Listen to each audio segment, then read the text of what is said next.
of America and to the republic for which it stands, one nation, under God, indivisible, with liberty and justice for all. Can I have a roll call, please? Vaughn, Yes. Kurtz, Yes. Hayward, Here. Hill, Yes. Scharf, Here. O'Laughlin, Yes. Hannah. Yes. Okay, thank you. Next, I need a motion to approve the agenda. So moved. Motion by Scharf, Second. second by O'Laughlin. All those in favor say aye. Aye. Opposed, the same. Motion carried. Next on the agenda is public comments. I have 3 people who did sign in, and you're here to talk about for the home occupation. Do you want to talk now, or do you want to wait till that comes up on the agenda? Is that okay with all 3 of you, whoever? Okay. Then we'll wait for the public comment until that point. Next on the agenda is the consent agenda. I need a motion to accept and approve the consent agenda that approves the following. The minutes of the July 23rd, 2018 regular meeting, the Heartland Acres Agribition Center Class B native wine, Class C liquor license, commercial, outdoor service, and Sunday sales liquor license, September 1st, 2018 through August 31st, 2019. So moved. Motion by Kurt, second by, who did I hear? Hill? Okay, sorry. All those in favor say aye. Aye. Opposed, the same. Motion is carried. Next on the agenda is approval of claims for payment.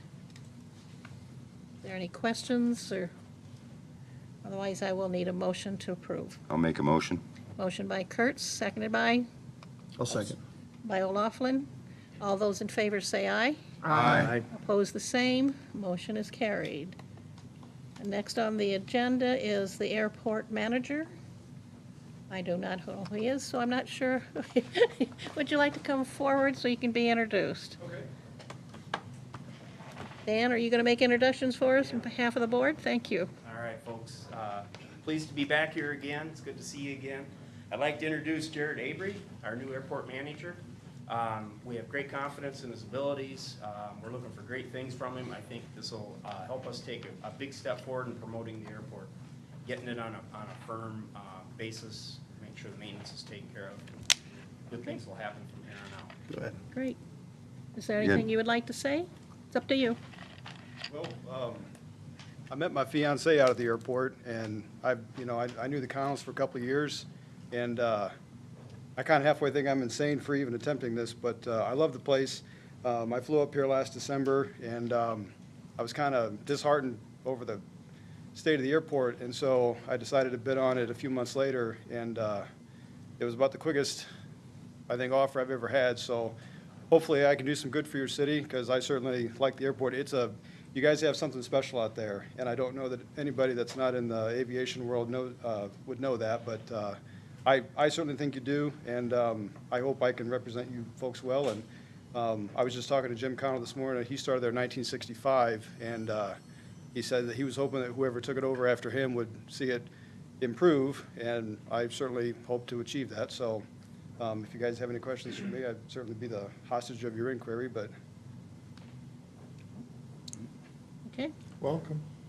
thank Best you very wishes. much. Yeah, welcome Welcome aboard. aboard. Yeah, Thank you very much. all right. Thank you. Next on the agenda is Officer Lau. How's everybody doing tonight? Good. Good. A few updates from last time that I stopped and met with you guys. We talked about a property on 4th Avenue Northeast up by the park. I did get time to take a look at that and kind of talk to them a little bit, and got to the point to where they were issued a warning period to get that cleaned up. I actually just left messages for them today because they're still not in compliance. So I know that they've been on vacation and should be probably back today or shortly thereafter. So I'm hoping by Friday it's either rectified and cleaned up, or we'll move on to the next stage of the enforcement on that property. We also talked about the leaning barn structure just off of 5th Avenue Northeast. I've actually talked to the property owner on that. He's now brought in a boxed truck panel part, and he's putting contents in that, and he's in the process of taking that barn down. So he brought that storage thing in so that way he could put everything from the barn into that for now as a temporary thing. And the barn's in the process of coming down, so. The one in the alley? Yeah, so that's being rectified. I've also taken on another project. I don't know if any of you from town here have seen the one garage in town on 8th Avenue Northeast and 5th Street that seems like it gets hit every single year. Yeah. That's been sitting for, I want to say, almost 2 years now, just as a pile. It started out as a nuisance abatement on overgrown weeds on the property. I kind of took it on as a special project and been talking to the property owner, and he's supposed to, within the next week, have a guy there and getting started on building. So hopefully that will get that eyesore also out of the community. Other than that, I'm still just working the other properties around town and continuing to follow up on complaints, so. I don't know if anybody has had any questions or, One question for you, Brian. We're updating ordinance and stuff. Is there anything in that ordinance that can help you make your job easier? Like, one thing I was wondering, like, the people have tents up and they're there all year for a shed. If we could put in there where a tent is just seasonal. that's hard to say. I mean, you can have something like that seasonal. I mean, but it all comes down to how the code reads as far as a structure. I mean, you know, they do make portable building structures that are tent Right. material. You know, I know that we're trying to do that, but then we also don't want to penalize people for just, that aren't the ones that are having the problems, that are just, you know, filling their tents full of junk and letting them sit all year long. Right. So I don't know the magic answer. I guess I haven't really seen like an overuse of tents, or, you know, I haven't came across that problem yet. Not an overabundance, but there's the one, you I know. mean, there are some that will put a tent up and leave that's them. the one that, you know, you say is okay, and when you ask a property owner who lives there, they're like, that's not okay, so. Right. I just wonder if there's something that can make it easier to address that. Is there a specific spot? Yeah, you know, the one up by Sandberg Hill, That tent. It's gone. It's It's gone gone, now, but- yes. I was gonna say, actually, that has been removed. but it could, But yeah, it was there for literally like 3 Years. years that I know of. and how about, I don't know if there's anything with garage doors, you know, when you go by and you see the garage door's not there, and nothing but junk, some people tarp them off, True.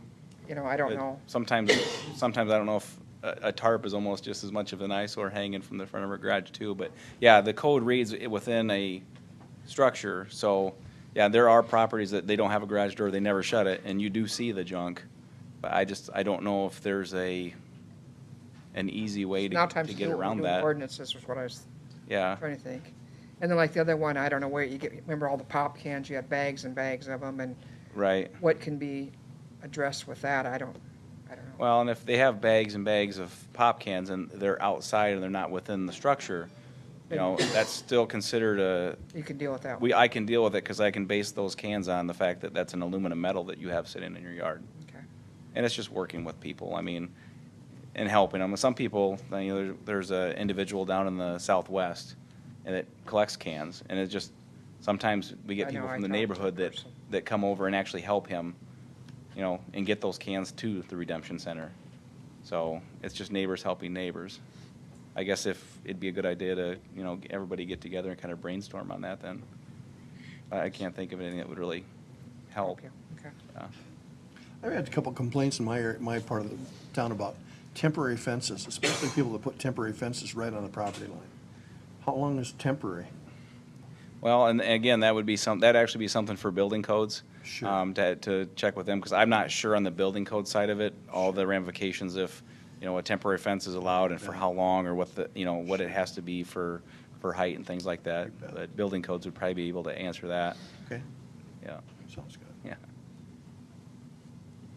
Anybody else have anything going on in their wards, or anybody that's made contact with them? Just for clarification, I did check on the concept of tent. Some people will call a hoop building a tent. And under the code, under our current code, a hoop building is considered a carport, which is legal. There's no requirement to have a door on it. And we've had the conversation about when is a garage door required? In our building code, garage doors are not required. A three-sided shed is classified as a carport, not a garage.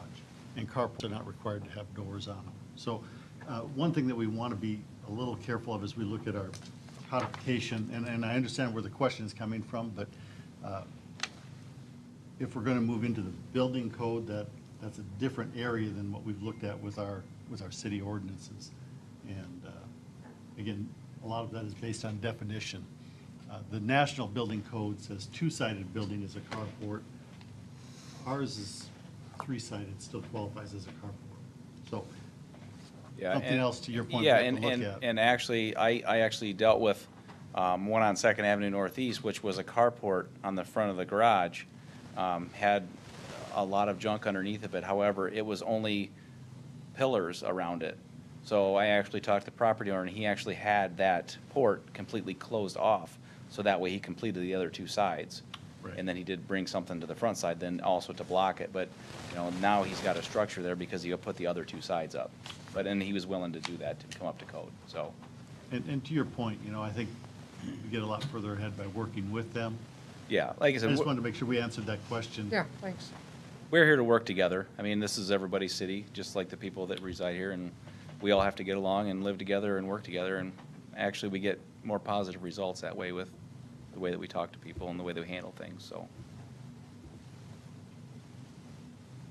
Okay, Thanks for all Right. you do, Brian. You do a Yep, good have a nice job. evening. thank you. Okay, next on the agenda is a motion to hold public hearing on Bridget Donnelly home occupation permit application. So moved. Motion by Laughlin, Second. second by Kurtz. All those in favor say aye. All right. Opposed, the same. Did we Motion have people carried. on to visit about that? Well, I thought when we're in the hearing. Public hearing. While we're in the public hearing, we'll do that. So I need a motion to, We got it. you have a motion to Yeah, have the we're in hearing? So public we hearing. are in public hearing. I do have 3 names on this list. If you'd like to come up now, I'll start with Julie Clammer. Actually, I didn't get an invite. There was 2 that actually got notices, and I'm just here to make a couple of comments. Oh, but you're signed in to want to make comments, so now's your time. Just come up, give your name and address, and you're on. I thought those that got the invitation would come first. My name is Julie Clammer. I live at 511 Second Avenue Northeast. And I guess my question is the handling of, how do I word it? I'm not real sure if this issue that is going on with the Donnelly property, the fence issue, the restructuring of somebody else's property had anything to do with the applying for a business permit. So my one question is, does the city on a business permit require fencing? First of all, let me back up. What kind of a business permit is she applying for? It's a home occupation permit Of what? for, trying to think, A what, Montessori school. yeah, for a school.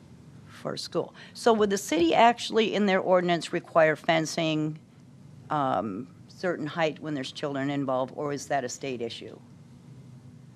I would think that'd be more state code, Yeah, isn't it? I'm or- not aware of anything in the city code offhand that would require fencing. As a teacher and having been to Des Moines with the Department of Ed, there's no issue with fencing either. No state requirement for it. Okay. Or a height requirement. Okay, okay. So I guess my reason for being here then tonight is just Lori's my sister. She just moved into the home. And what I've seen of Bridget Donnelly for the last 2 years of the harassing and the bullying over property issues, that I kind of tend to wonder her professionalism if she's planning on applying for a state permit. I'm sure that you're licensed by the state also, Correct. correct? All right.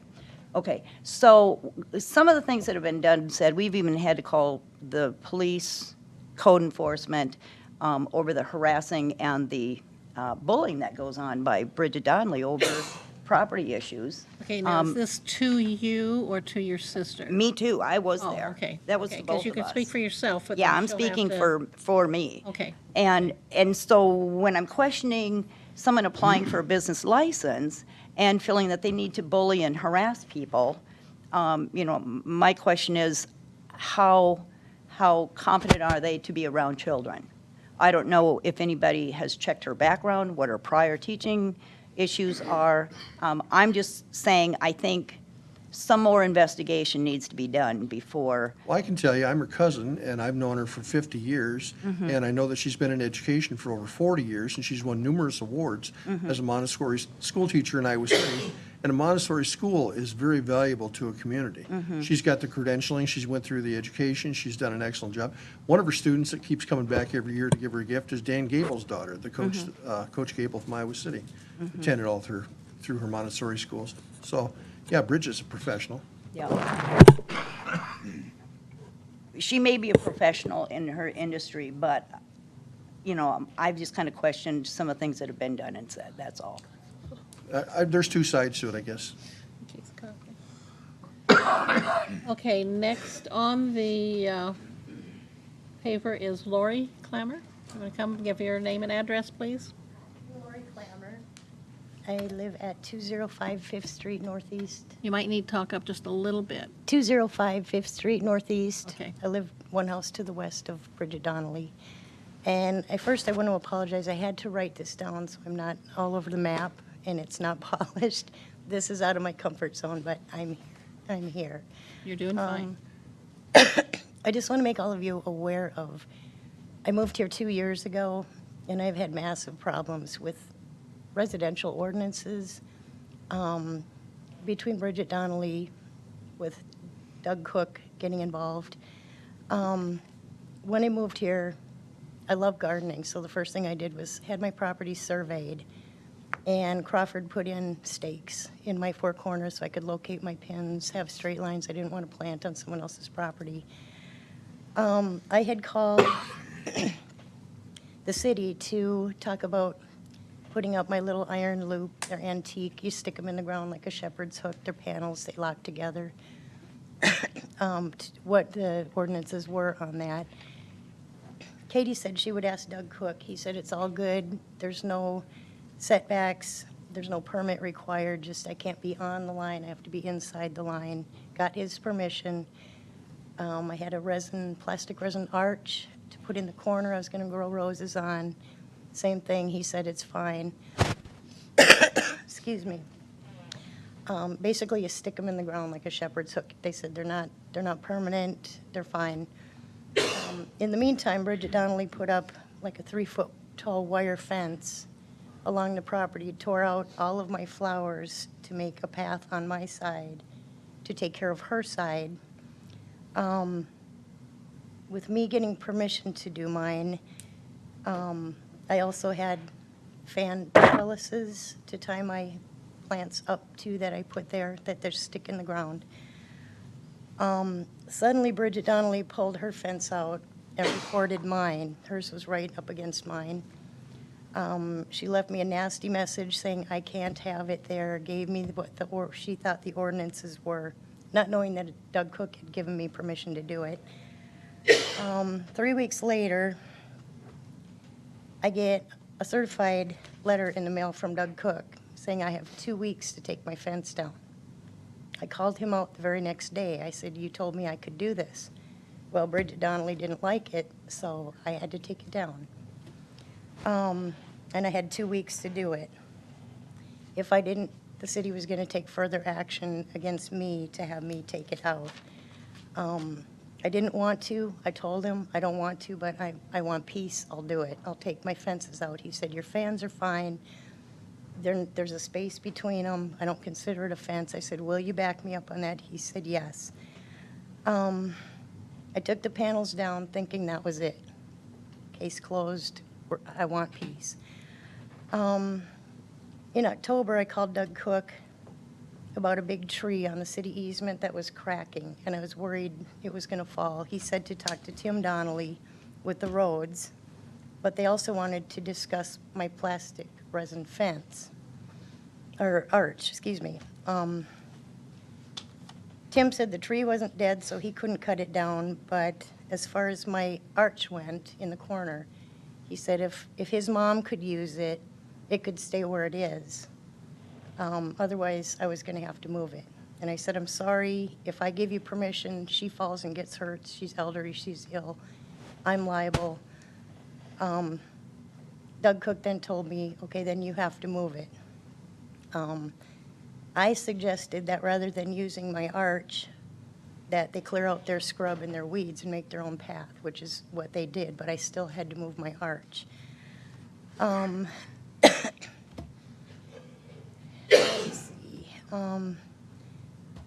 see. Okay, so first he's telling me I can, she complains, tells me I can't. The arch I can put in, she doesn't like it, I have to take it out.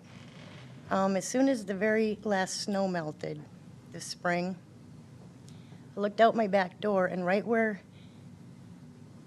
they had insisted I take my fence down 2 inches off the property line, she had put up even a bigger fence, knowing what the ordinances were, telling me I couldn't. A privacy fence, plastic, 3.5 foot, flapping in the wind, hitting on the trees, right where I was told I couldn't have mine. I called Doug Cook to report it, and he said he'd send her a letter like I got, giving her 2 weeks to take it down. 6 weeks later, the fence is still there. So I made an appointment for Doug Cook to come out. He told me now she has to move her fence, but now I have to take my trellis, my fan trellises out.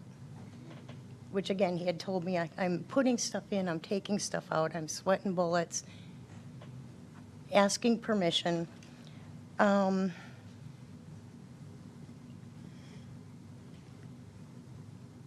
When I told him, I said, but Doug, you said you would back me up on this with the trellises. He said, I'm not getting involved in this.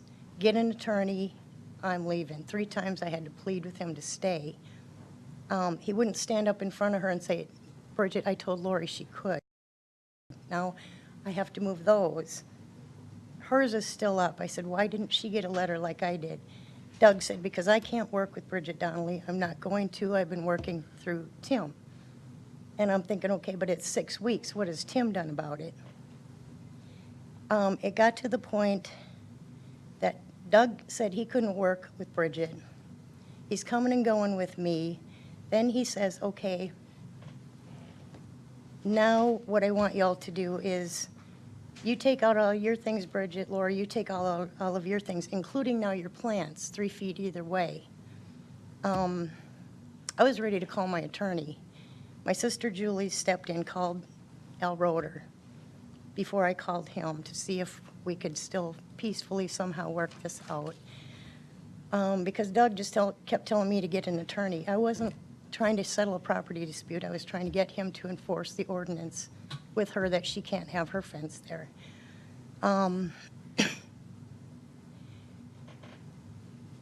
Roeder had said he would talk to Doug. Doug said he would send each of us a letter giving us each 10 days to move our things. The first day, if we didn't, after that 10 days, it was a $750 fine. Every day after was a $1,000 fine. There's no ordinance against plants, so we didn't have to move our plants. The Friday before our 10 days were up, I came home from work to find my plants had once again been torn out, where she was trying to get her 3 feet for her fence. But she only moved her fence 2 to 2.5 feet within that 3 feet. I moved mine the very next day. My sister came over. I was so upset. My sister had to call. It was Officer Bowles came out. I needed to file a report, a police report on the damage. She has moved I've had milk cans out there. She's moved them. My wheelbarrow's been put back onto my porch, tearing out my plants, just so she can take care of her side from my side, but she's leaving all of her things alone. The second time I made a police report, I have that, a theft report. Officer Bowles took pictures. He said he would go talk to Bridget about it. And he suggested that I put cameras up. He also was going to talk to her every time. I worked 6 days a week at the time. My only day off was Sunday. Every time I stepped into my backyard, I had Bridget Donnelly yelling, harassing me, bullying me over the fence, what I can do, what I can't do. Move your wood pile. It's clearly on my property. It's been too much for me in my 2 summers spent with Bridget Donnelly, and I can't get Doug Cook to enforce the ordinance and tell me, yes, it is. Don't tell me it's okay and then tell me later it's not. If it's not okay, don't make me do it. It's been going on over and over. My last 2 summers have just been wasted because of this silly argument, and all I've done is everything, jump through the hoops for Doug Cook. Do it, don't do it, do it, and I'm trying to keep peace, saying, okay, I don't want to, but I'm going to. I am tired of Bridget Donnelly harassing and dictating. I'm tired of Doug Cook not enforcing residential ordinances. So I guess the way I look at it is that if now she wants a business permit, what more am I going to have to go through? And Doug has already said he can't work with her. If there's any issues that come up, why would any of you want to have to deal with my complaints? If he can't work with her, why would you give him a permit or give her a permit when the city inspector himself can't work with her? We've had to go through Tim. Now we can't go through Tim because now Bridget owns the house. So I just wanted to let all of you know my concern about being a resident. It's been impossible living there. And the school, she had told me when I first moved here, she wanted to have a school out in her barn. It's maybe 6 feet from my property. And my concern is, what kind of peace am I going to have at my home now if you give her a business permit? Thank you. Thank you.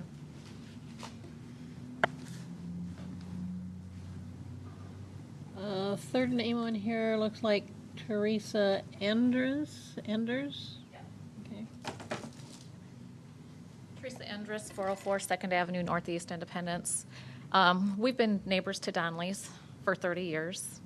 Chris Isham is here with me tonight, another neighbor who's been a lifelong neighbor to the Donnelly family.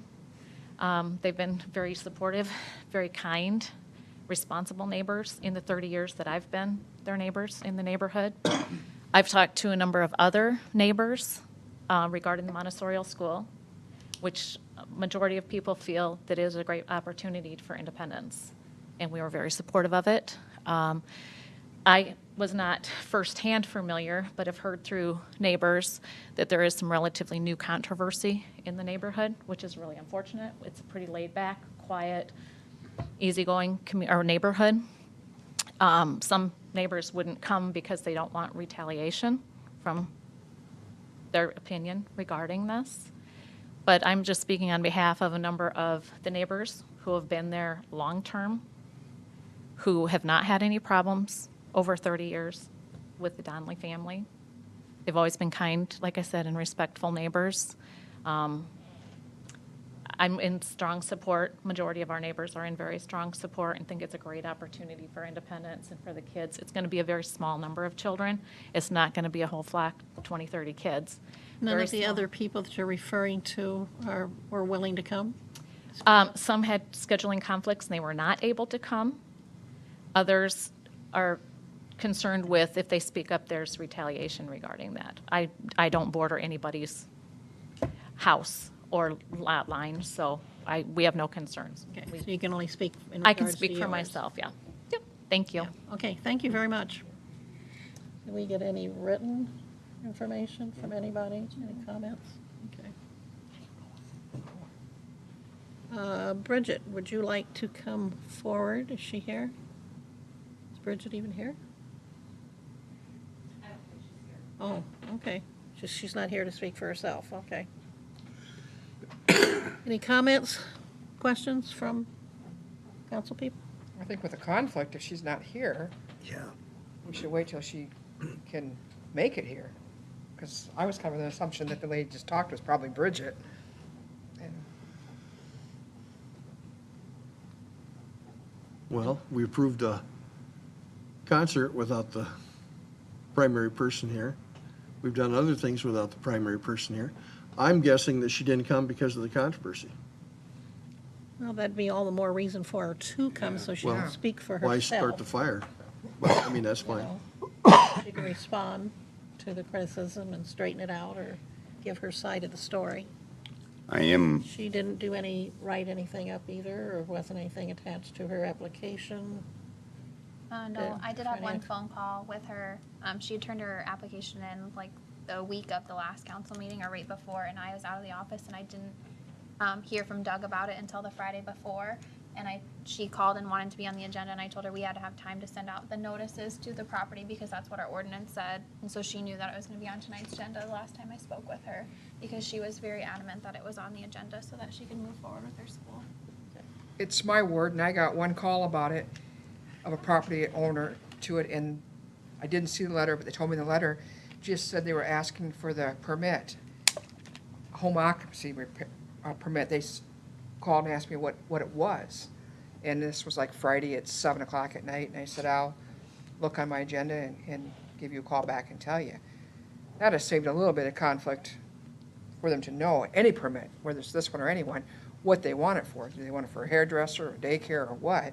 Didn't a letter go out to all the neighbors for that? Yeah, talks there's about that? they always pull a radius around Yeah. the property and send that standard letter. They send it out for everybody who applies for a new. But if I lived next door, I'd want to know what the permit was for. and I think that came up with one other one too, where there was a question about what it was for. And I think really we need to reword it so that it does say what specific type of home occupation it is. That letter doesn't specify what, just the fact that it's a. That they're making application for But not home what, occupation. but not what the service is or the Yeah. purpose or anything. All we do with the letter is pull the language out of the code and put it in there saying this person's applying for home occupation under this code section. If you have interest, come to the council meeting. Okay. And of course, they can call City Hall too. There's kind of two issues that are overlapping. You have the home occupation permit, and you have the code enforcement. You know, and at some point, I think we need to somehow try to separate those as much as possible. And I applaud Ms. Clammer for having a very organized and well-presented statement, which does outline her concerns. And I'm sorry that Bridget's not here, that we can't further discuss it. I agree with what Mike was saying, though, is there's two issues here. And one is, I think the city's fallen down and not taking care of the problem between the neighbors on the code enforcement. That's one part. And that's what I sense is the main complaint here, is that fair to both sides, let's document, let's, you know, if we're going to tell somebody they can do something, document it and then stand by it. With that said, I don't hear a real complaint that the Montessori school is going to cause any problems, and particularly if you're working 6 days a week, I doubt the school's going to run Sundays or Saturdays. So I don't have a problem with the Montessori school. I think it would be a good program to have in the community, but I do think that, Al, we need to have probably a sit-down, maybe with you and the city attorney and Doug, and work through this thing so that everybody's on the same page. Well, again, I'm not sure this is the right place, but I can address the code issues from my standpoint. I sure don't want to speak for Doug. He's dealt with it much more than I have, but part of the issue is trying to find a way to be accommodating. Where can we say yes for our citizens for some of these items? And that works really well until we have a dispute. And when you have a dispute, and the conversation Doug and I had was, there was, you know, I know Ms. Clammer did have permission. Doug did acknowledge that he gave her permission to leave the fans there and some of the plantings and what have you. I think the issue came in when its proximity to the property line was called into question. Generally, then we move things off the property line. 3 feet is somewhat arbitrary from what, and I was just looking for it here, and I don't find it readily, but I think it's somewhat arbitrarily. I thought we had a 4-foot setback on fences. The fence has to be No, the fence has to be 3 feet off the property line unless you have written permission From the- from the adjacent property. Now, the definition of fence, to be fair to both sides, that was pretty loosely interpreted when we talk about fence. It wasn't a chain link fence as we understand a fence to be. It was not a picket fence as we understand it. These were short structures. I would not call them permanent. But again, until you have a dispute, it's hard to say that, there's something there. So I understand where Doug was caught. I did go and look at the property. I've been up there twice looking at the property. And again, not getting into the middle of a neighbor dispute in any way. It was something that, was it handled perfectly? I sure won't say that. But I do know that Doug worked or tried to work with the neighbors to resolve that. At that point, I don't think that affects or should affect the question at hand. You're still asked, yes or no, will a home occupation permit fit on this property? Is that the right place for a home occupation permit of this nature? Again, I don't want to take away from the property issue. I understand it. At least in part, I understand it, but that isn't the question. That isn't the issue that you're faced with tonight. So, if it affects your ability to address the home occupation permit, then we have to take a step back and discuss why the property dispute affects the home occupation permit, and that's fair if that's a question in your mind, but again, that is not a home occupation permit discussion, generally speaking. And that's what I'm saying. It's two separate issues, and they need to be dealt with on. But we also need to, a good home occupation, people need to work together. And if we, the city, have let them down, then we need to step up to the plate and do what we need to do. And we keep putting things off. And I mean, set a date and get it done. This goes on and tell her to get her own attorney. Is that what we should do? Well, again, I'm not going to speak. No, I'm just telling you. But I understand. but- I just want to don't put it off the burner. Do something. Well, I think that the timeframes that were provided for both property owners did not put anything on the back burner, and I don't think anybody here would dispute the fact that there was we have to address it. Here's the time frame. It's been going on since last August. I think you have a lot, No, I seen one of the letters. okay. So what I I'm will- saying is that's quite a time span now. In an effort to work with these folks, again, I'm not trying to. No, I understand that. Address Doug's issue, that's something that he is much more capable of doing. But to set a deadline of 10 days. Now, it seems a little harsh, and I'll be honest with you, when Doug and I first had the conversation, it felt like it was a little harsh. But to your point, the fact that it's been going on for some time, somehow we have to get it resolved for the sake of the folks that are involved. Correct. And that was where Doug was at. We have to move things 3 feet off the property line, I think is the terminology he used, having nothing more to go on than that is the regulation for a fence without written permission. That's all we have to go on. Whether Both sides. But if it included the plants, I apologize, I'm not aware of the plants. I know the fencing, the fans, the structures. Those were the pieces that were, as I understand it, involved in that. But I want to take us back. We're still in a home occupation permit discussion. And to be fair to the folks involved, I think that that's the piece that you have to address. No, I agree. Oh, I don't know anything about these type of schools or anything, but do the schools also, it's not all indoor schooling, doesn't it? So she needs to be here to answer those questions, Bonnie. Isn't this particular type of school, Or you can do it some of it indoors is also. outside and What it some- is, basically, it's a lot of it's hands-on learning and also independent problem-solving skills. Yeah, I saw the advertisement or information on it, but my only concern is if there's this problem on property lines now, and if part of this school is going to be outside, is that going to add to that problem? And do we not, even though they're two different issues, do we not need to solve them before we approve this home occupation thing? We could table it, couldn't we?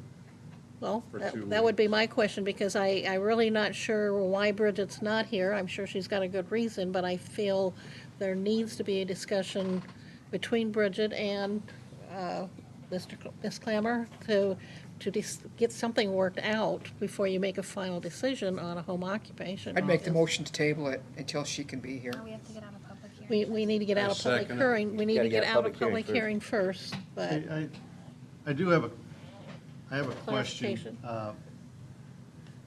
You know, at some point, to the city attorney's credit, at some point, the city has to enforce city code. And I think we're there with the property dispute. I can't go back to it. I won't tell you that I was there this week to verify that. I was not. But if the property disputes have been solved, where else do we go? If the structures are off the property line, the property dispute should be resolved from the city standpoint. I'm not saying that everybody involved is happy with it or comfortable with where that's at, but that's our role. And then at what point does that become part of the, again, just want to keep you on track. At what point does it become a part of the home occupation permit if the city's codes are enforced and? It still doesn't answer the mayor's questions. And if that's your place based on the mayor's questions, that's fine, but I'm not sure I heard that resolved yet. My idea isn't about the fence, because you don't read any of that into here. I would have just assumed she'd have been here to talk about it, so we could ask her questions. So I'd like it to be tabled so we can have her here to ask her the questions we want answered. I think, though, we're separating, we're combining two issues here, and if you got two business owners downtown that don't necessarily get along, we don't tell one of them they can't be in business. And I mean. But it still isn't answering her questions, is it? If we Well, go ahead if and pass. they're probably not gonna get along. They'll probably never have coffee Well, together. Bonnie, but what if- was your question?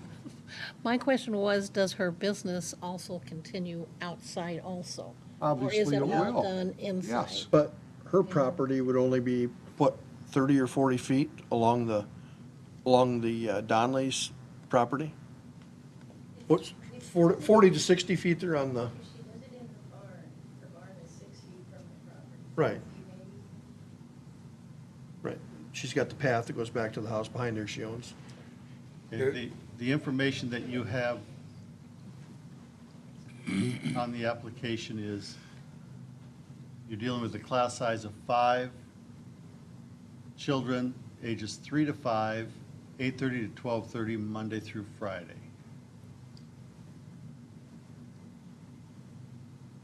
I don't see that as a huge issue.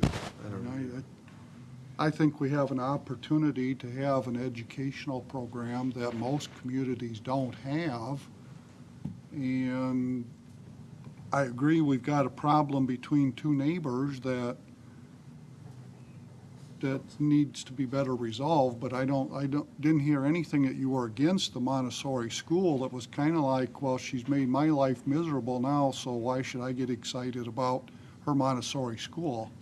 Well, and in defense of both property owners, both the application and Ms. Clammer, the city's kind of exacerbated this whole thing and Well, they made it have. worse. I mean, we have not done a very good job. I agree. It's kind of It's embarrassing. not the first time. Sounds to me like there needs to be a 6-foot demilitarized zone, and everybody goes on about their own business. If I could comment, just hearing all of you. It's not so much that I'm against the school. I don't want kids in my backyard screaming. I've had to invest $500 in cameras now along my back of my house. My problem is that fence is still not, her fence is still not 3 feet from my property line. What is the plus and minus for the city? I got 0 for 2 years. Move your stuff. Hers is still, in some spots, not 3 feet off my problem with this whole thing is with the city and Bridget Donnelly not enforcing codes with her, that am I going to have to go through this now because she has a business and a school and be told I have to get an attorney to go settle it? I need the support from the city to say if there's something wrong, she needs to stick to it, and we need to watch her. And if you approve it, I don't even want it because it's been 2 summers wasted for me. But I just wanted to clarify with you guys, her fence is still not. And $750 the first day, $1,000 a day after, her fence is still not 3 feet out. She's pushed it. She hasn't measured. She hasn't run a line. Some spots are. She's pulled out my flowers to make it look like she's got 3 feet. I got a problem with how the city's handling ordinances. And what am I going to be subjected to now that she has a business also? Thank you. Does this school go on during the summer, or is it only during a school year? See, she's not here to many answer that times. question. It does go summer too? Okay. Okay, I'd any make a other? motion to close the public hearing. Okay. Second. Motion by O'Laughlin, second by Kurtz to close our public hearing and file oral and written comments. All those in favor say aye. Aye. Opposed, the same. Motion carried. I'd make a motion to approve the home occupation permit. Okay, we have a motion to approve the home Are occupation. you a relative of hers, Mike? Yeah. So should you be able to vote on it? Yeah.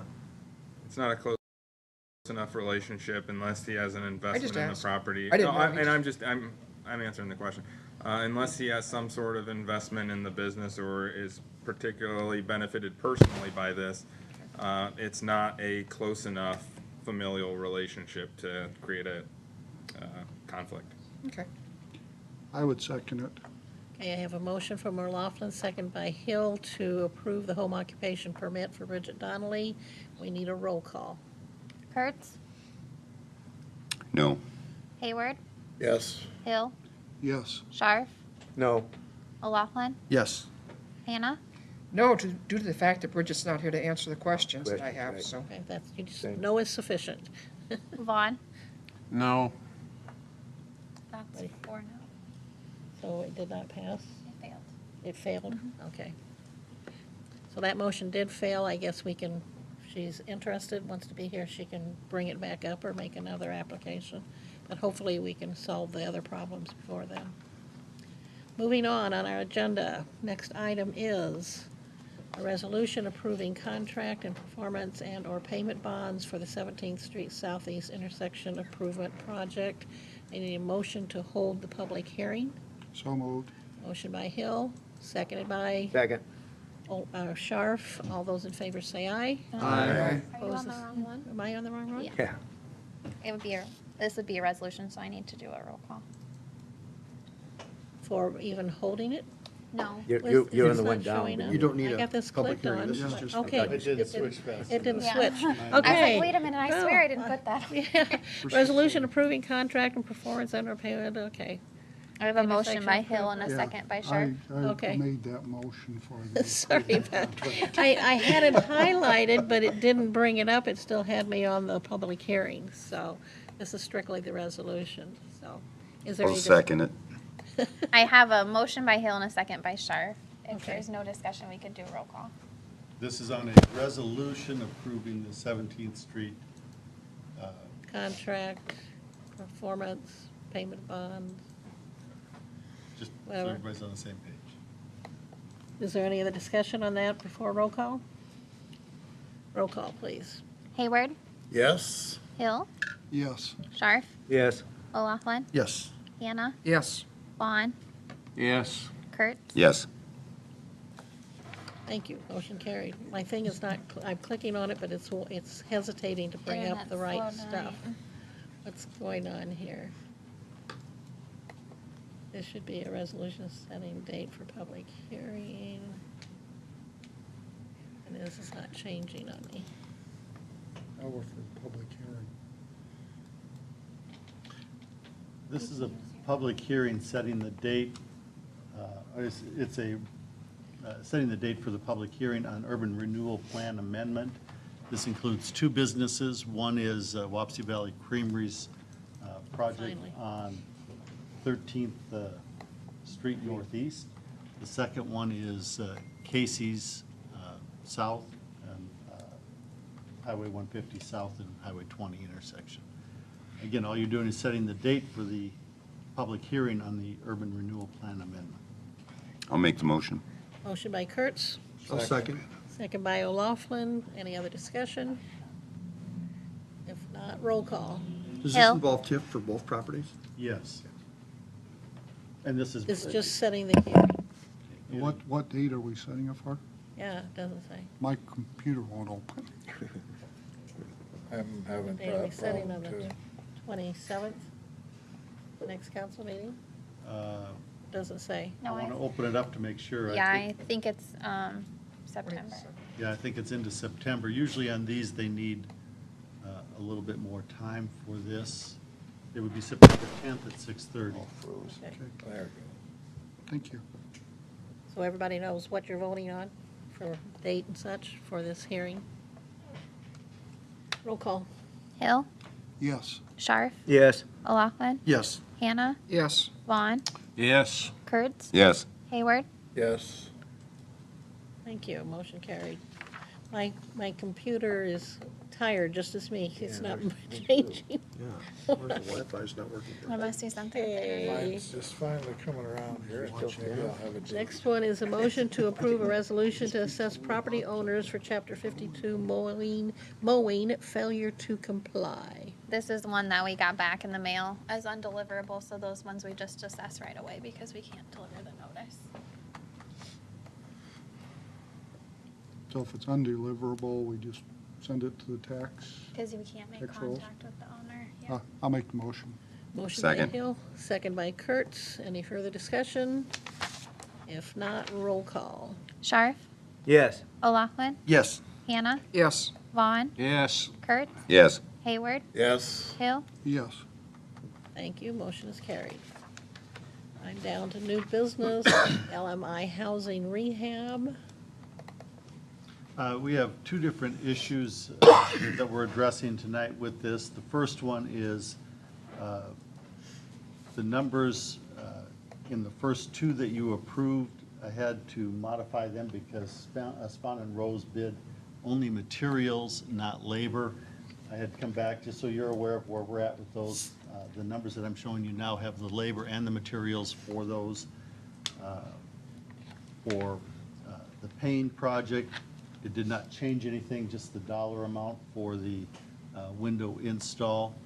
They're still within their limit. On the Versalis project, they do exceed their grant amount.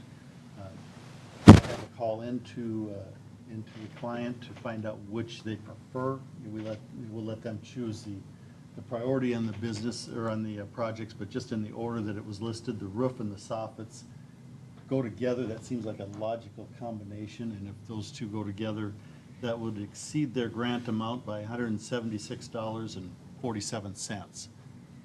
Again, it seems to be the most practical place, but They could pay the difference, could they, Al? they could pay the difference of the 176. There's some other projects that they had listed that don't fit in there. If they'd rather have some of those done, generally we'd give them the opportunity to prioritize it. So I'm suggesting what I think the priority would be, but I want to make sure that they weigh in on that before we lock it in, as that's the contract that's being awarded. Peyton has roof siding and a door. They also have a window. They're underneath their limit by $6, $7. So those qualify. Brett Spreaker qualifies for what they had asked for. Kramer qualifies easily within what they asked for. There's two different contractors based on dollar amounts. They did request the tub replacement for Kramer is, there is a lower number there, but it does not include, the lower number does not include some internal repairs, sheetrock, patching, finish work. The higher number does include all of the internal carpentry work that has to be done on the property. So that's the only one I would draw your attention to as not being the lowest bid, but it's more complete. So the 5505 is what the total cost for If I everything? put them both together, they're well underneath their limit. We may as well finish the carpentry work at the same time. I think this is my recommendation. On Hoover, we did not, I want to point out Peyton, Brits Breitspecker. Becker. Breitspecker. Thank you. Don't want me to do it. And Kramer, while I have those numbers there, we did not receive bids originally. So we went back to the estimates that were provided by contractors, use those to put the numbers in here, which we are allowed to do. On Hoover, we did not receive any bids, and we had a scope for the project, but we did not have a dollar amount. So we've reached out to put that together. They thought they'd have it for us today. They do not. I'll have to bring that back to you at the next meeting. Based on the scope of what they have here, I think we'll be okay inside the grant. But again, I don't have those numbers to share with you. They called me late this afternoon and said, we promised it to you. We went, we talked to them, we looked at it, but we don't have the numbers put together. So I can't approve that at this point. We'll have to wait 2 weeks. But the rest of them are ready for approval. If you approve this, we will notify the contractors with the low bids, get them started, get the work done.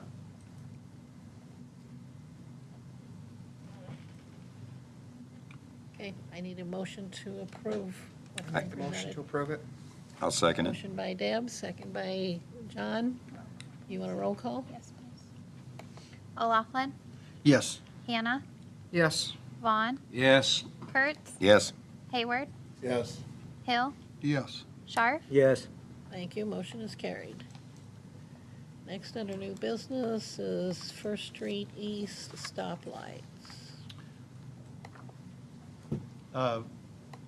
We've tried a couple of different approaches to this.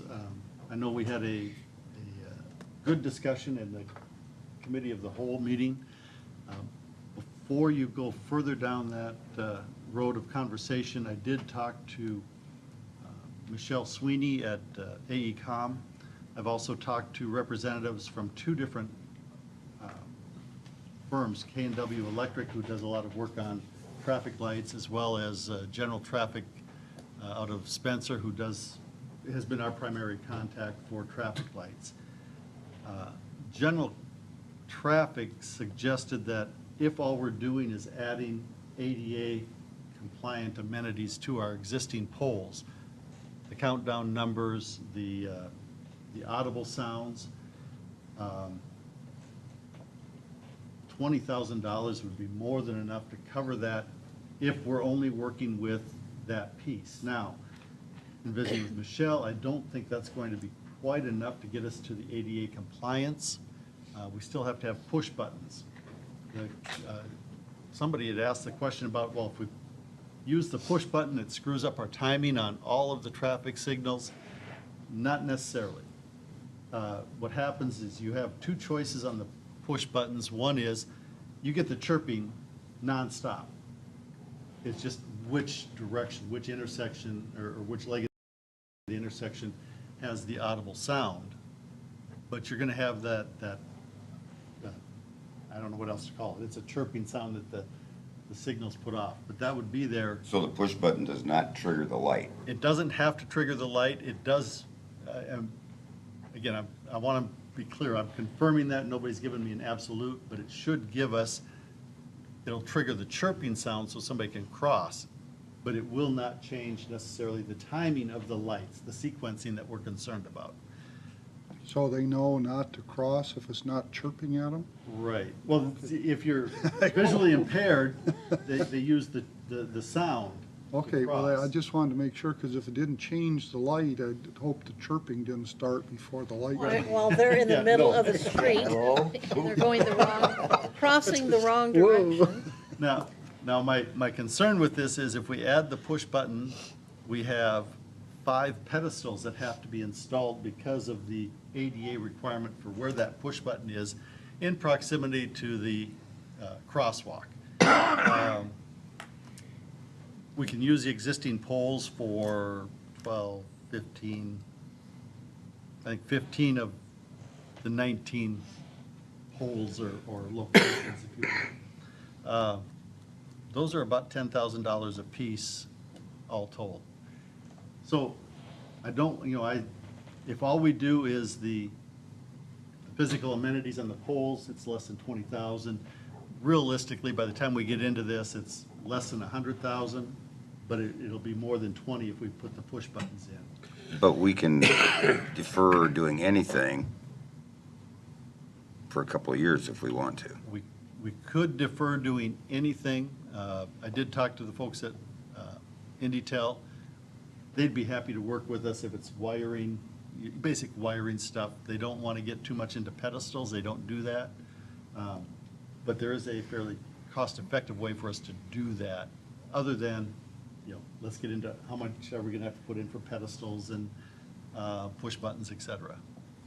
So, piece of information we didn't have at the committee of the whole, and I just wanted to share that with you before you went too far down the road of having the conversation.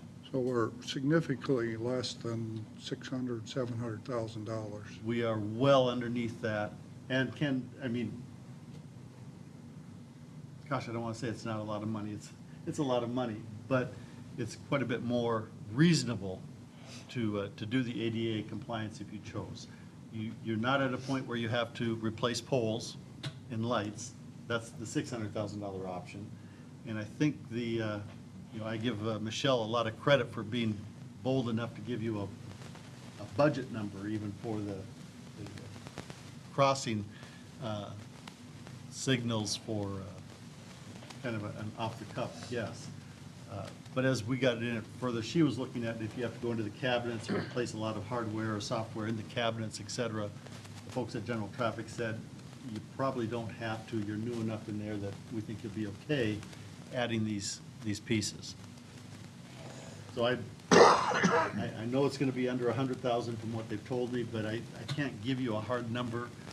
Kevin from K&W is going to try and get up here yet this week to walk through it. We'll get closer as we go. The issue that you have tonight is you have to give AECom some direction on the traffic signals.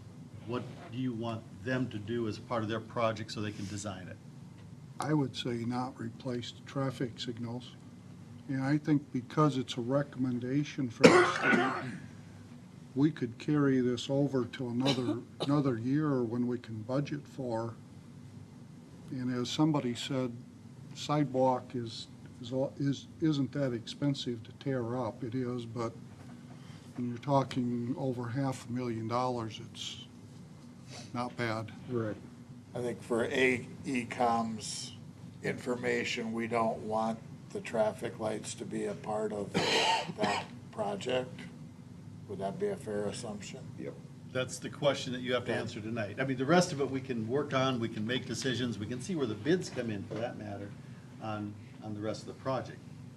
That's not what they need tonight. They just need to know, like you said, where they're gonna go with the lights. And we don't want to hold them up. So does And that that have to will be take- made in a motion, in form of a motion, or just a consensus, or?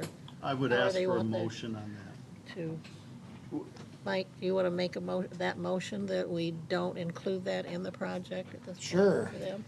Do I want me to read it, or you got it, Gina? Do you have a motion not to replace traffic signals as part of AECom's project scope?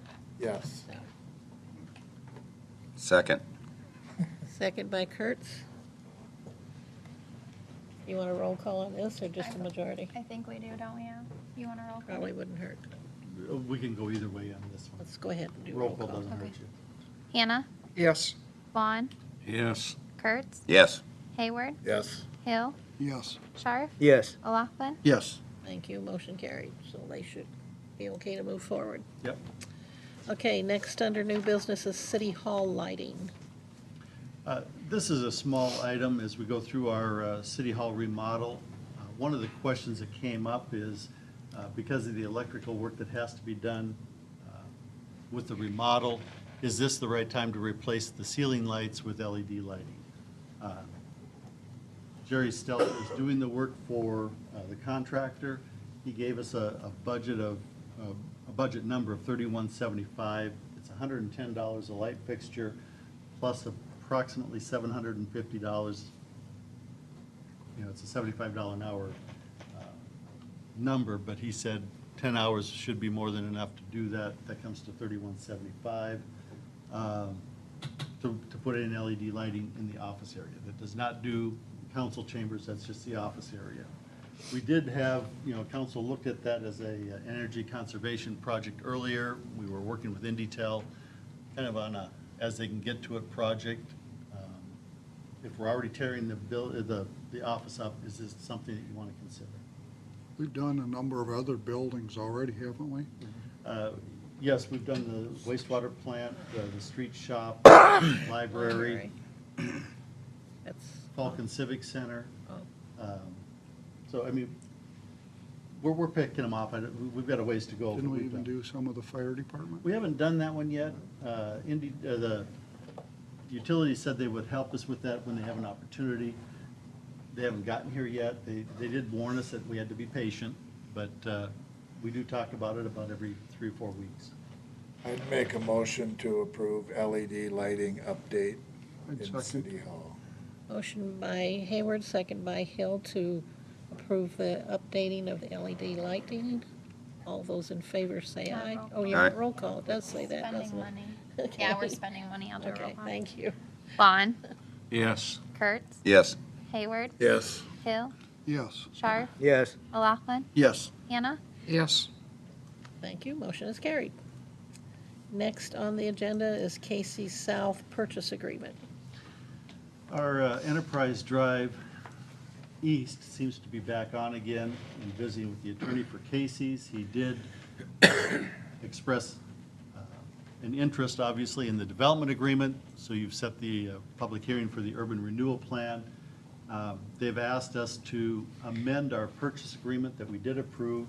The only change is the closing date on or before went from November to February. February? Yes. February Is that gonna 22nd, slow down 2019. Rydell? Yeah. Significantly. Oh, Yeah.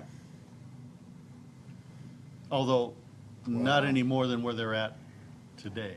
I did visit with the folks from Rydell, and obviously they'd like to be in there this fall. They want a fall and winter construction project open in the spring. They have the ability to do that, it's just not very convenient without having the street in there. Realistically, we're not going to get a street in there this fall. With all the permits and the design work that has to be done, the bid letting, Utilities. yeah, I mean, it's not gonna happen for us this fall, unless you promise me no snow and freeze up before the 1st of January, then maybe, but, so, from that standpoint, that's kind of where we're at. Did they offer any reason why they wanted to move it from November to February?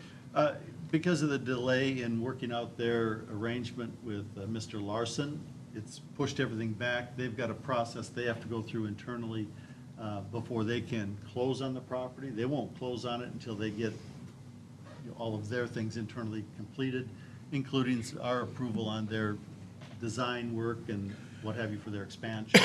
So really, at this point, we can't close until they want to. Right. And so if we change this back then to February 22nd, that gives them till that date before they even have to close on their purchase agreement with Larson's. Is that correct? Well, that's correct, but this is the purchase agreement between the city and Larson. When do, I mean, the city and Casey's. do they have to close with the agreement they have with Larson's before they close with us? We don't really care when they close on that. I mean, from my standpoint, it doesn't make any difference to the city. Talking to them, they would have a simultaneous close between Larson's and Casey's on their purchase, as well as the purchase between the city and Casey's. So it all happened at the same time. And there's an agreement with Rydell that has to be in place on or before that date, which I don't think is gonna be the stumbling block. Is there any way for Rydell's to get a alternate temporary access to that property so they could start construction? Rydell has access to that property today, and they can work with Casey's on an expanded access point if they so choose. Say, no. The hard part is, they're crossing the area where the street would go. So they're not going to start pouring their concrete in the street right of way as we know it. And, you know, they want to start pouring concrete so they can build the building. I mean, they have a lot of flat work to do as well as getting the structure up so they can work inside during the winter. Can it be done? Absolutely. Did they plan to tap onto utilities the city would be putting under the new road? Well, That's a yes. good question. The answer is yes, they do. They don't have to. They have another access to the utilities. They don't have to come off the road, but it would make the most sense. Again, as we look at it, it's just getting into crisis mode, and that's not a good place for anybody. So from our standpoint, we'll do everything we can to help Rydell proceed how they want to, but there's only so much that we can do with our timeline. I think it's as good a deal as we're going to get. If we didn't think we were going to get one, I'd make Yeah. a motion to approve this purchase agreement. I'd second it. Motion by Hill, second by O'Laughlin to approve amended purchase agreement with Casey's, making it February 22nd, 2019 for closing. And I just want to emphasize that it also negates the previous purchase agreement. I know the date is the only thing that changes, but I just want to make sure everybody understands that for the record. This would be neighbor dispute number 2 for the night, right? That's correct. Nope. Okay. Any other Keeping discussion? score. If not, roll call, please. Kurtz, Yes. Hayward, Yes. Hill, Yes. Scharf, Yes. O'Laughlin, Yes. Hannah, Yes. Vaughn. Yes. Thank you, motion is carried. Next on the agenda is the Malone Creek Bridge design.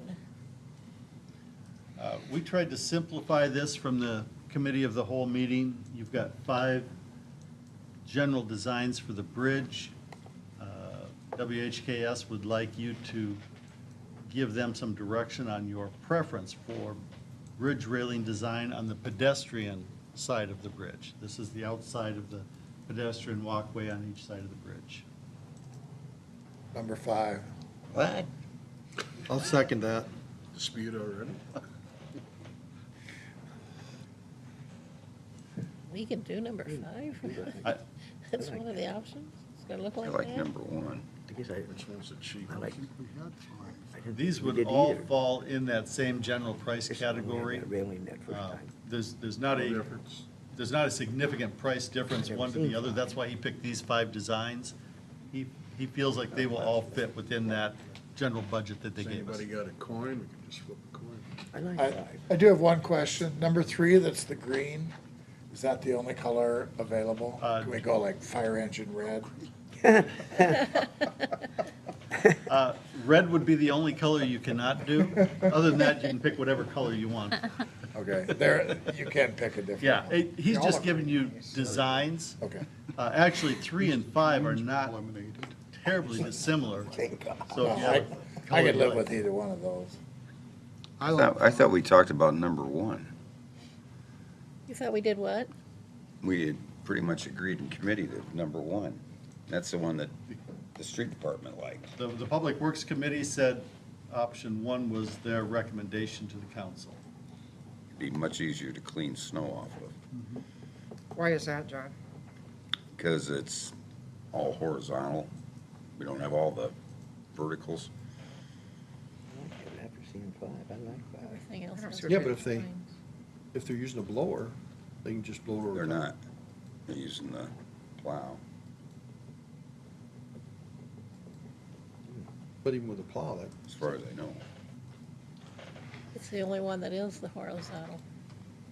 That's pretty neat there too. that The green, I difference like that between green. 3 and 5, Plus, it would require less ongoing maintenance because it's galvanized instead of painted. option 3 has they're showing a short block wall or concrete wall that the fence sits on. Option 5, at least from the perspective that we have, shows the railing being attached to a post that's directly on the edge. So there is a an opening underneath the panels as we see it here Oh, yeah, anyway. I see what you're saying. I'd be concerned with these horizontal lines as steps if you wanted to. The other ones may not be as easy. Now, would this need painting? Do we know would 5 need to be painted every once in a while? I would, I mean, they did not address it.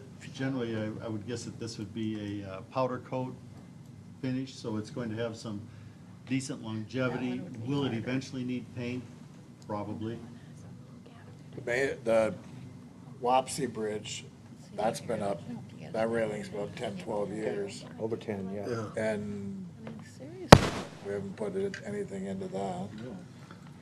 The powder coating Little kid. that they put on here is baked on, so generally, it's got a pretty good life expectancy. Doesn't mean it won't need attention at some point. So really all but one is painted though, isn't it?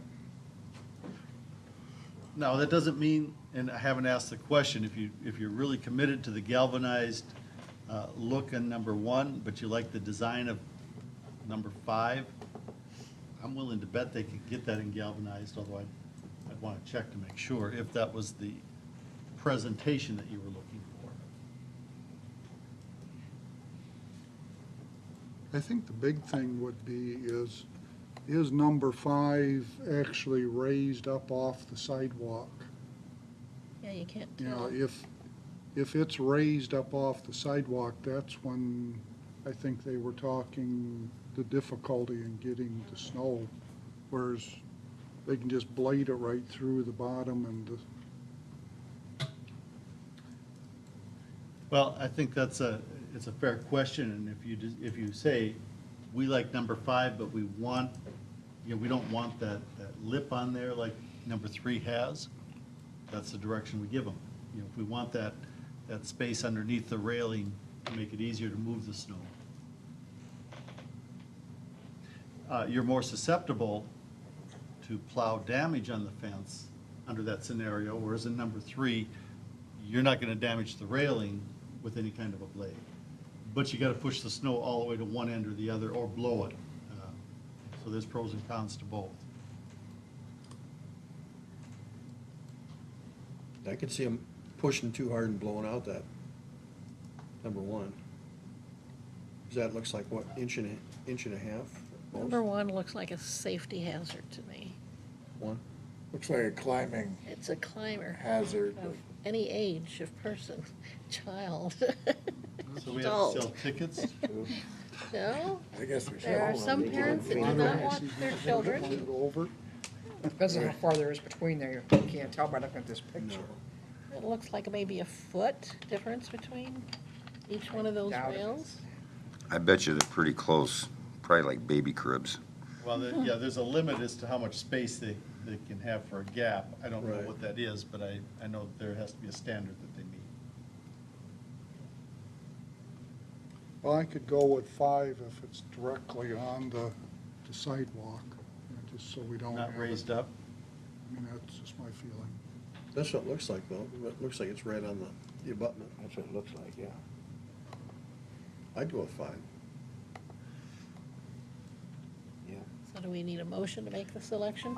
I would recommend it. Don't everybody speak up at once. I'll I'd make a recommend motion. we go with number 5. I'll second it. Motion by Hayward, second by O'Laughlin to use rail picture number 5 for our. So the rail. train isn't on the No end. train, Yeah. So the what? train. A No train on the end. No train That was on the number 1. end.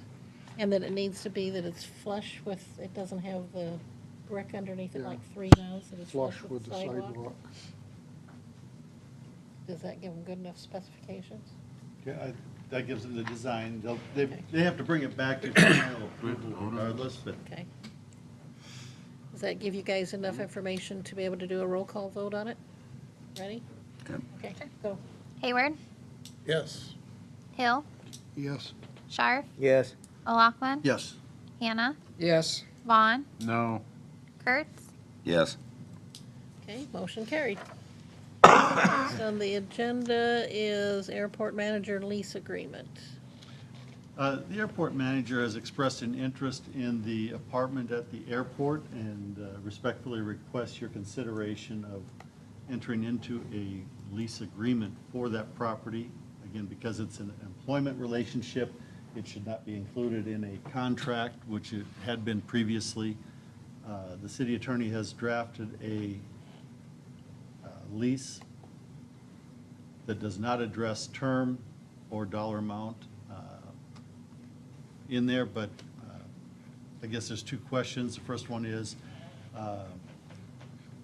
will the city consider a lease arrangement for that property? And second, based on an annual lease, which I think was a safe recommendation, a lease rate. I'd be opposed to leasing the apartment out. I think we talked about it being a lounge at one point for pilots, and I really thought about what city attorney mentioned last time. It really becomes difficult if you're living on site to not say you're basically working 24 hours a day. And I think for mental safety, it'd be best to not be living there all the time. I agree with Bob. Are you doing that part too? Because that is what you said at the committee of the whole. So just my feeling. So do we need actually a motion to not accept a lease or just to ignore it, and then we don't have it? Or do we have to, do they have to respond that they won't do a lease? Based on the request, I'd ask the council to take action on it Okay. versus ignoring it. Okay. I think it's an important enough issue, whichever way you go, that. I would make a motion not to accept a lease agreement Okay. on the, Second that. Motion by Kurt, second by Hill to not do a lease agreement for the apartment at the airport. Any other discussion? You want a roll call on this also? Sure. Okay. Hill, This is to not approve, right? Right. Yes. Sharp, Yes. O'Laughlin, Yes. Hannah, Yes. Vaughn, Yes. Kurtz, yes. Hayward, Yes. Thank you. Motion carried to not have a lease. Next on the agenda is Iowa codification agreement. Motion to approve the agreement with Iowa codification to recodify the city code of ordinances. Did any of you read through the whole ordinance book and the changes? Get In that between done? falling asleep. I talked to Iowa Codification, and they said typically we kind of did things a little bit backwards from what they normally do. Normally, we would sign an agreement like this. They would go through our code and recommend any legal changes and bring up any questions to us that they saw that we might want to address, and then ask for our portion of the changes that we want. So instead, we just ended up showing them, hey, we have all these changes, do your part. So it'd be kind of a little bit backwards, but they said it's not a big deal. Who does that go to, Gina?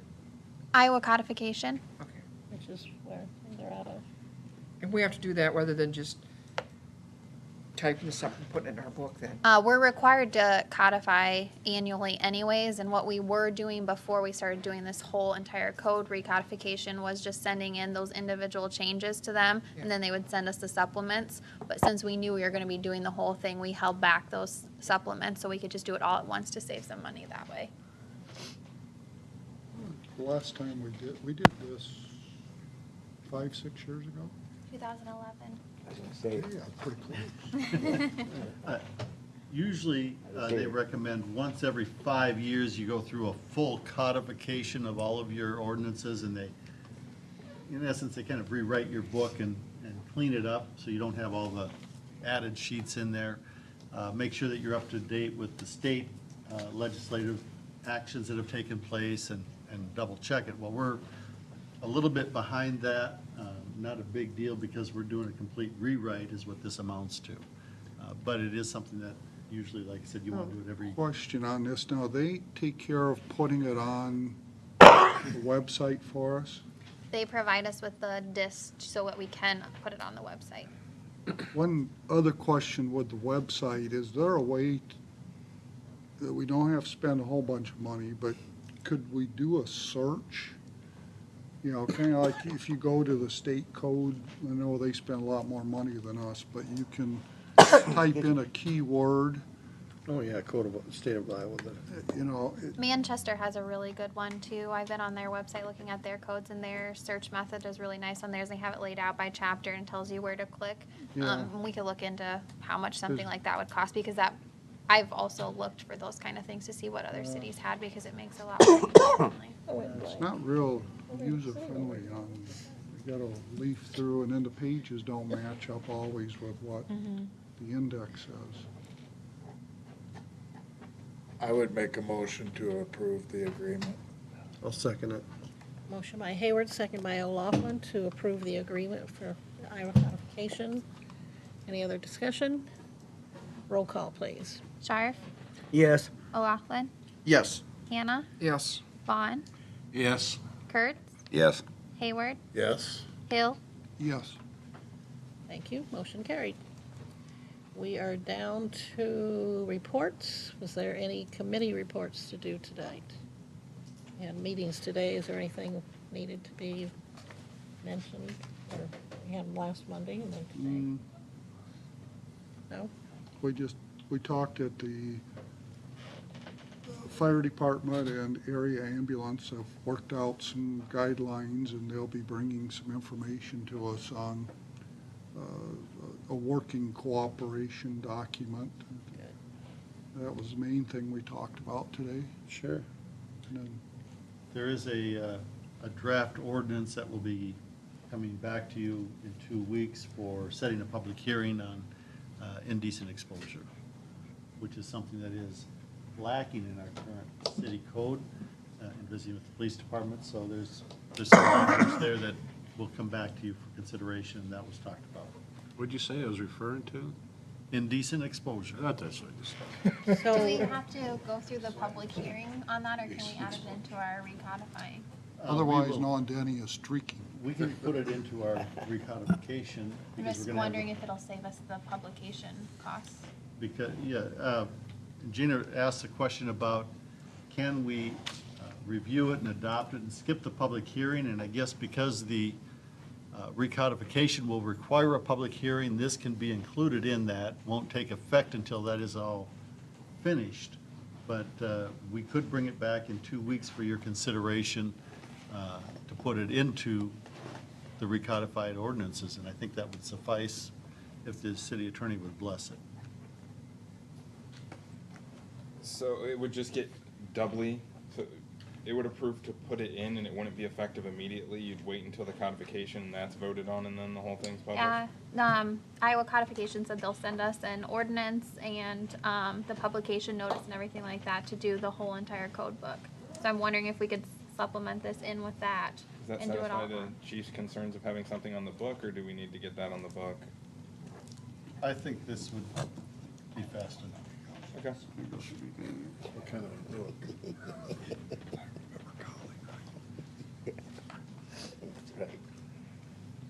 okay, department heads. Ryan, do you have anything you would like to bring up for the police department? Just real quickly. Came up with a sign. We're going to be coming back into the school season, school starting here quickly. Came across a sign that gives the times for AM and PM regarding our 20-mile-per-hour school zones. And I'd like to give that to the city manager just to look at. I think the more we can educate the motoring public and get them to see pertaining to those signs, when it is a 20-mile-per-hour zone, when that's in effect, when that's in force, the better we are. Saw these down in Cedar Rapids. I thought they were a great idea. Depending on the sign, what it looks like in that through Iowa Prison Industries, they run about $14 to about $40. And they're about an 18 by 36-inch sign. So I'm going to give that to the city manager if you guys have some time to take a look at that. Other than that, we've been very busy. A lot of things going on. The guys are doing a great job, and gals. Would that take the place of the, No. Flashing. what flashing? No, what it's basically saying is to kind of identify the flashing's going to be at these time blocks. Okay. And it didn't have the ones that I saw in Cedar Rapids. They didn't have a Monday through Friday, and I would kind of think that maybe a small sign, 5 by 10 above that says Monday-Friday to let people know, and then have this. It's actually 36 by 18 inch sign here that gives the times. So I thought that might be beneficial again for the motoring public. But no, those flashing lights would be what would draw their attention to those signs. We just need two So- of them, right? Correct. So this would be right there, under the flashing signs would be Yes. this showing the time. In that proximity. Okay. Other than that, Did we get a crosswalk guard there? Talking about school starting? Is the school providing one, or? We've had a meeting with the new school superintendent. At this point, we don't have anything in place. And again, that's something that he's talking to the school board about, but our agreement with the school went away when Ms. Hannah retired from being a crossing guard. And so like I said, we've had that meeting with him, but at this point, we don't have any arrangement. thank you. Thanks, Brian. Was there anything else from the fire department you want to talk about? No? Yes, no? Okay. We'll see other department heads. Council members, is there anybody in particular wants to start to do a report or make comment? Well, I'll start. Okay. But I got to go back to the, I know we weren't on TV, but all these things trickle out. And Mr. City Attorney, we're talking about, you are our attorney, I know that. Okay, well, you're talking about, the mayor appoints the city clerk and the police chief and yourself. The mayor does not appoint the city clerk. She's appointed by majority of the city council vote. Okay? Now, this person come up to me, how this come about a long, long time ago, about 10 years ago. Denny had referenced that. Our attorney at the time, this person said she was not our city attorney. And I'm telling you the truth. And we did have to hire a different attorney. So, I like how you did that. You are our attorney. You're for the whole city. I just want everybody to understand, you're not just one particular person's or another. You're entire city. You do everything for the city. So I just wanted to emphasize that on your part, because even though we're not on TV, people trickle down, and I said, no, he's our attorney. He's all our attorneys. Just want to emphasize that. Yes, and that's correct. And while, my directives will come through in terms of priorities and things to look at, those filter through the city manager typically. So if as council members you have priorities, communicate those to Al. Al will communicate those to me. That's just a way of, it's not Al serving as a wall to your access to the attorney. It's having a kind of a gatekeeper on the budget, so I'm not answering, I'm not speaking with you all about the same thing and giving you all different slight, you can, it's like the telephone game. I could give the same advice and phrase it slightly different, and you all might come away with that with a different, idea. But if one of you asks for something, I can get Al can tell me, I can get a memo out to all of you. You're all getting the exact same information. You're all getting the exact same phrasing of the question. What I emphasized, with the mayor's appointments, they still have to have confirmation from the city council. Right. And so as emphasized, everybody understand that the appointments that the mayor makes, they're confirmed by the council. And I don't know if I explained this very well to that guy, but he turned around and he goes, I think I got it. So I hope he did. Thank you. Mike, you want to go next? We'll go around? Sure. Now, the 17th Street project will be 2018 project, correct? Yes. Beginning soon. How about, just a quick review, the bicycle path or the walking path south past Fairway and that, will that be done this year also? The 17th Street Southeast intersection should be kicking off. Well, I think we're going to try and have a pre-construction meeting on that, either the end of this week or first of next week, and talking with Chig Fry this morning. Okay. The Highway 150 South Trail project from 3 Elms to Walmart. Correct. That is yet this year. Yes, I I do thought. finally have some paperwork back from the contractor, so that's a DOT letting. We have to work with some of their issues, and I know that Crawford is working on getting that set up with them, so we can have a pre-con on that very soon. That was supposed to start by the end of July, but That's the what I thought. contract did not get back to us, so that we could get it to the DOT in time, so, I mean, that's just a paperwork shuffle. Now, this will only go to the end of Walmart property this year? It will go to the east edge of the Walmart property. Okay. That first Maybe- turnoff. Okay, it goes to Enterprise Drive, crosses 150, and stops right at the east entrance. Bland's would be the last. Correct. And since we're on at the Second Street Northeast project, we did have our pre-construction meeting on that this morning. The community meeting, or the property owner meeting for that will be tomorrow evening here at City Hall. And that, he's going to mobilize, he thought, on Monday, probably starting Wednesday of next week. How about City Hall steps? Well, they said soon. Didn't they say the 20th? I think they're going to start next Monday. Is actually right now they're waiting on Mid-America that has to move a gas line from the east side to the west side because they will be underneath the ramp once they put the ramp in. So they were working on that issue, getting that done. As soon as that's done, the foreman on the job thought they would be in here by the end of the week or the first of next. Is that a fee to the city, or do they just do that? That's a fee to the city. That's a $4,100 or $4,400. Thank you very much. Too bad we didn't move it, would've got hit with a car. Oh, we did, kind of. We just didn't move it. Should have moved it over there. Partway there. Hit it a little harder.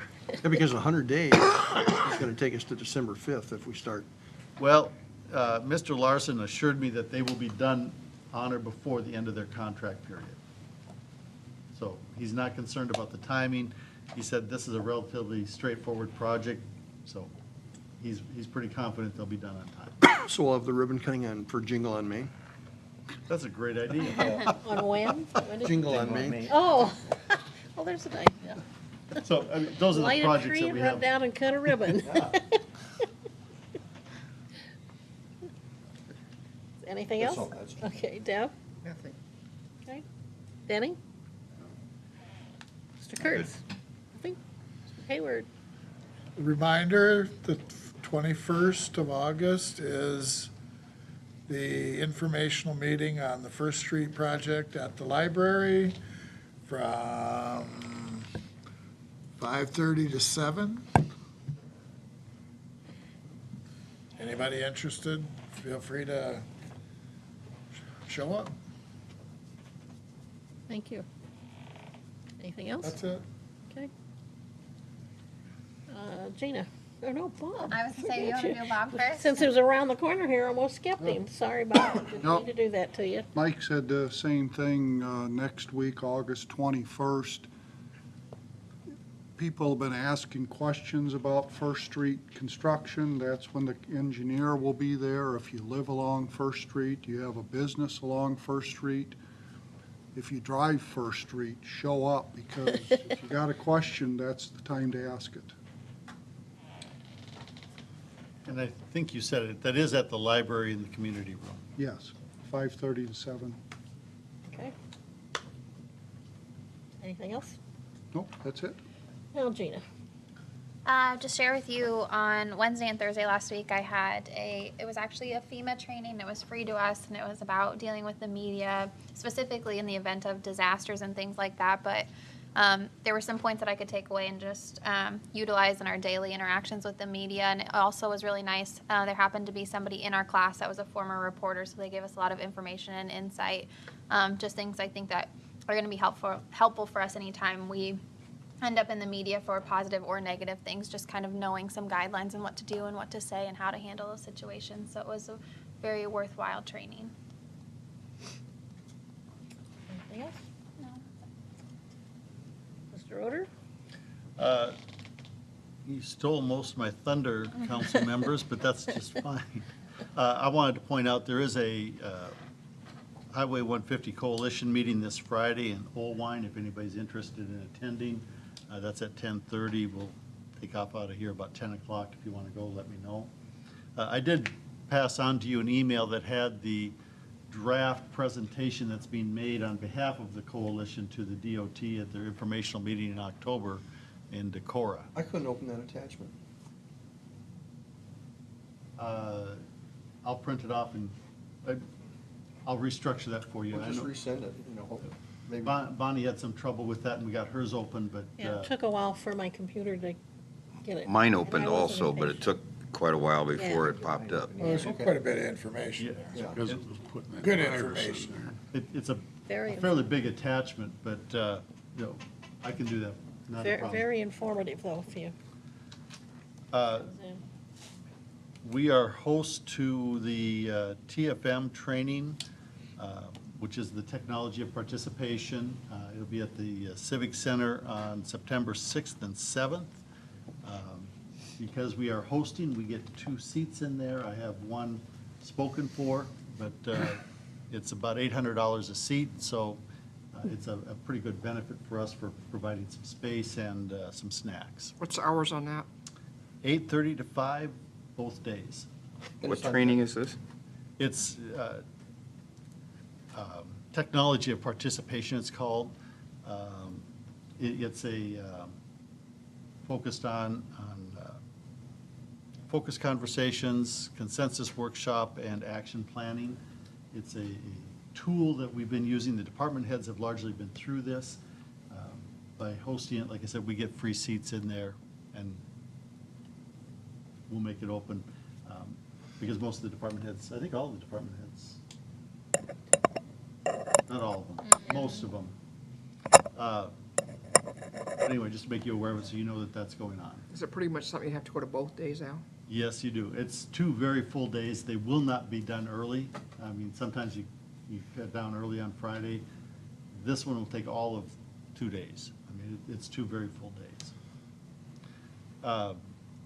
Our cameras are short for this world. They're supposed to be coming in Friday morning, they thought, to update the cameras and the booth back there. How about the sound system? Yeah, We everybody don't care can about see us. cameras. They can't hear us. Well, the sound system, I think we've done as much as we can do, but I think the next phase of this with the cameras in the box back here, then we've got everything out of City Hall. I mean, all of the signal out of City Hall is as far as we can take it. That's the best I got for you, John. And when do they say they'd do that? Friday. This Friday? This Friday. They've got a crew that's coming through the neighborhood doing some other work, and they said they would fit us in Friday morning on their way back.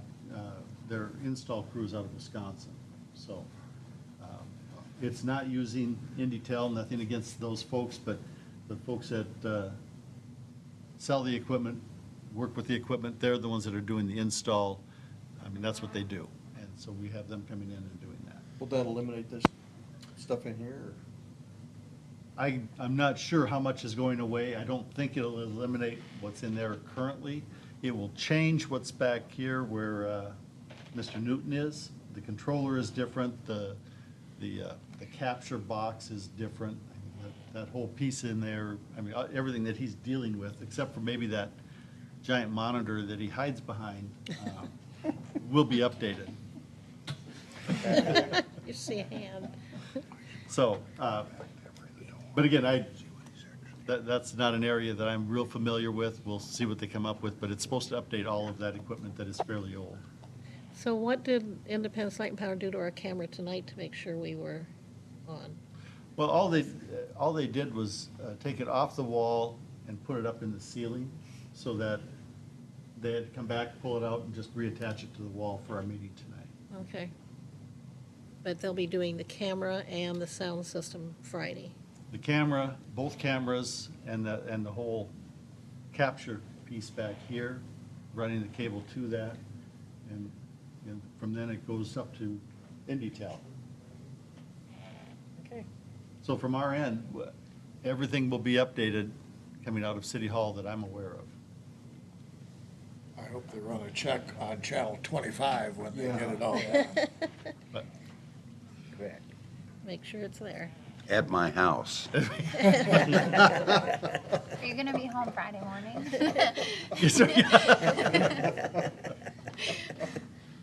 So we I'll can- make that suggestion. Yeah. Anything else? That's all I have. Okay.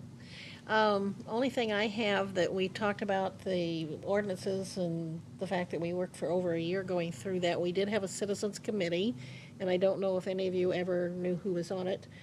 Chris Greiner was one, Sandy Sauer, Brad Bleachner, John Davis, Sarah Whelan, and Brian was at most of our meetings. I don't know if he was there at the very beginning, but he was a lot of help. Doug Cook, I think, came for a few when we did building stuff. I'm not sure, do we have anybody from the library, or can't remember if we had any other department heads that might have popped in when we were doing certain sections of it. But we met on a monthly basis here at City Hall and went through from the beginning of the book to the end of the book and discussed a lot of things, and came to consensus on most of it and stuff. So also, I do have a person I mentioned at our meeting of the whole that I have a vacancy on planning and zoning because of the death of Dorothy Smith.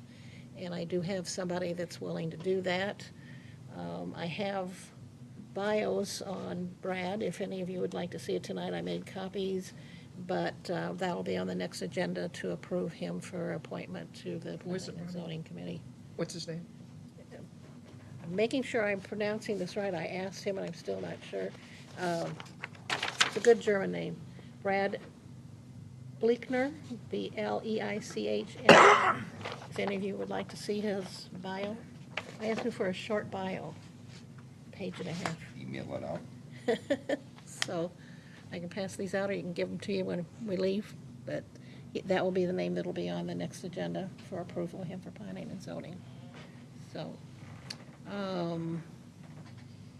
don't think I have anything else, so I will ask for a motion for adjournment. So moved. Motion by Scharf. He's getting quicker than you, Danny. Danny used to have the hand, he actually said something before you got your hand up. Motion by Scharf, second by Danny Fawn. All those in favor say aye. Aye. Aye. Opposed, the same. Motion carries. Have to leave before